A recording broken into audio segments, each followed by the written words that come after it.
Bom dia, meus alunos, tudo bem com vocês? Espero que sim. Vamos lá para a nossa aula de quinta-feira. Vamos começar bem animado, com muito entusiasmo, com muita vontade de aprender. Meninos, hoje na nossa aula vocês vão pegar o livro de Geografia, da página 31 a 37, certo? Que dia é hoje mesmo do mês? Hoje é dia 19 de agosto de 2021, quinta-feira, né? Então nós vamos começar a nossa aula de hoje, quinta-feira, com o livro de Geografia, certo? Vamos lá, meninos. Os rios e as paisagens brasileiras. Então vamos lá. Nós sabemos, né, o nosso território brasileiro é banhado por vários rios, certo? Observa aí no mapa para vocês verem, ó. Tudo isso que está de azul, né, são os nomes dos rios, né, que são banhados pelo nosso território brasileiro, ok? Então vamos lá. Os rios. O que são os rios? São cursos de água que se deslocam das áreas mais elevadas em direção às áreas mais baixas dos terrenos. Observe o mapa abaixo, que apresenta a localização dos principais rios brasileiros. Então, aqui nesse mapa, tá os principais rios brasileiros, certo? Tudo isso que está em azul são os rios, né, que banham o nosso território brasileiro, ok? Então vamos lá, meninos. De acordo com o mapa, podemos afirmar que o Brasil é um país que possui muitos rios. Justifique sua resposta. Número 2. Quais rios, representados no mapa acima, percorrem o estado onde você vive? Cite outro se houver. Lembrando que o nosso estado é o estado de Minas Gerais, certo? De modo geral, existem muitas características que diferenciam os rios, como o relevo, por onde correm, a extensão do seu curso, sua profundidade, o volume de águas e o modo como suas águas são utilizadas. Então, meninos, o nosso território, o território brasileiro, apresenta uma grande quantidade de rios, certo? Esses rios são parte de diversas bacias hidrográficas e tal condição faz com que o nosso país seja privilegiado em termos de recursos hídricos e superficiais. Essa abundância de recursos hídricos é complementada pela disponibilidade de aquíferos. O que são aquíferos? Depósitos de águas subterrâneos que apresentam potencial de aproveitamento, certo? Aproximadamente 12% de toda a água doce e potável disponível no planeta, né, na forma líquida, se encontra em território brasileiro, ok? Tal privilégio também gera enorme responsabilidade, pois cabe aos governantes e à população conservar esses recursos hídricos, ok? No estado onde vivem, existem muitos ou poucos rios, né? As águas não são distribuídas de modo uniforme pelo território e que existem muitas áreas de clima semiáridos, na quais existem poucos rios perenes, certo? Então vamos lá, para a próxima página, página 32. Agora nós vamos falar o relevo e os rios, certo? Então, meninos, vamos lá. O relevo e os rios. De acordo com o relevo, por onde as águas dos rios correm, podemos considerá-los rios de planalto e rio de planície. Quando os rios se estendem por relevos planos com poucos desníveis, são chamados de rios de planície. Em geral, as águas desses rios correm de modo mais lento e fazem um caminho sinuoso, ou seja, com curvas.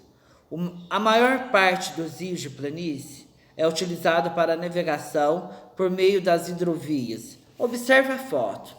Então, olha aí para vocês verem um rio de planície, certo? Embarcação navegando no rio Amazonas, no município de Salvaterra, Pará, em 2015, ok? As águas dos rios são movidas pela ação da gravidade, sempre correndo em direção às áreas de menor altitude. Ao realizar esse movimento, as águas dos rios contribuem para o processo de desgaste, transporte e deposição de sedimentos, atuando como agente formador do relevo, cavando vales e formando planícies fluviais, por exemplo. Certo? Então, meninos, o Brasil possui diversos rios de planalto, apresentando elevado potencial hidrelétrico. A hidroeletricidade apresenta elevada produção de energia e não gera poluição atmosférica, como as usinas termoelétricas. No entanto, a implantação de uma usina hidrelétrica necessita de altos investimentos e a construção de barragem causa impactos socioambientais relevantes. Isso ocorre porque, ao passo que grandes áreas são alagadas, ocorre perda de biodiversidade e desalojamento de família local. Ok? Vamos lá. Para que uma usina hidrelétrica seja construída, é necessário represamento de um grande volume de água. Esta, ao cair na barragem, move as turbinas que acionam geradores de energia, ou seja, a energia potencial da água é revertida em energia cinética, que por sua vez é utilizada na geração de energia elétrica. As usinas hidrelétricas devem ser construídas em locais onde há um desnível significativo no relevo, para que a força da gravidade resulte em uma maior produção de energia. No entanto, isso nem sempre ocorre, e muitas usinas são construídas em rios de planície, certo? Então vamos lá. Já quando os rios correm por relevos irregulares, com desníveis e quedas de água em seu curso, são chamados de rios de planalto. Esses rios podem ser aproveitados para geração de energia, que foi o que eu acabei de explicar, ou com a construção de usinas hidrelétricas. Elas também podem ser utilizadas para a navegação com a construção de ecluas em trechos de maior desnível. O que é ecluas? Sistema parecido com o de um elevador, que permite às embarcações transpor o rio em trechos de desnível. Aí, ó, Cachoeira, no rio Chapecozinho, no município de Xarendém, Santa Catarina. Vamos lá para a página 32. Meninos, tem uma curiosidade aí do que curioso, né? Então, no Brasil, as principais vias de transporte são as rodovias, ok? No entanto, em algumas regiões do país, os rios cumprem o papel de vias de ligação. Nesses lugares, é pelos rios que as crianças vão para a escola, as pessoas se deslocam do campo para a cidade e etc. Observe a imagem ao lado. Olha aí para vocês verem a imagem ao lado. Transporte escolar no Rio Fresco, no município de São Félix do Xingu, no Pará, em 2016. Certo? Meninos, na região norte está localizada a maior parte da floresta amazônica em território brasileiro. As redes de transporte rodoviário são limitadas e existem diversos municípios que são conectados por estradas ao resto do país. A existência da maior rede de rios navegáveis do mundo, no entanto, permite que o transporte seja feito por embarcações. Olha aí para vocês verem, ó, certo? Então, agora nós vamos falar sobre os rios perenes e rios temporários. A maior parte dos rios brasileiros é perene, ou seja, suas águas se mantêm ao longo do ano. O volume de água desses rios pode variar de acordo com a época de maior ou menor quantidade de chuvas, certo? Então, esse é o rio perene.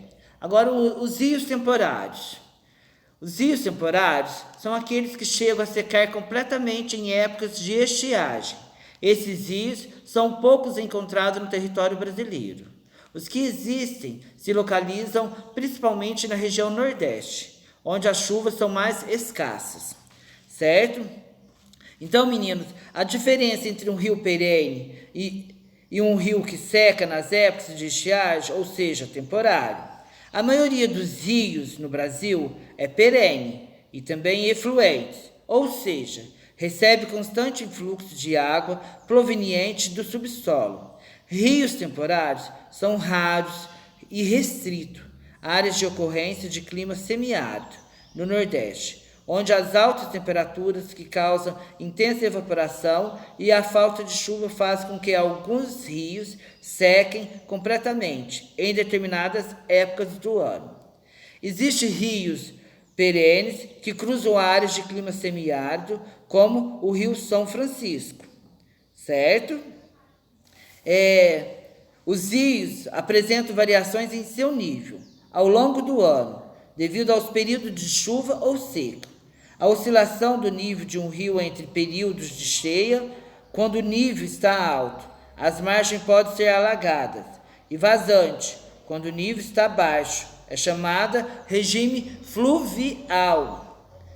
Alterações no volume das águas dos rios fazem com que eles se modifiquem, transformando a paisagem dos lugares por onde eles passam. A adaptação ao regime fluvial é importante para comunidades ribeirinhas que vivem à beira dos rios. De modo geral, essas famílias vivem em habitações erguidas por palafitas, certo? Vamos lá na próxima página. Agora nós vamos ver as partes de um rio, meninos.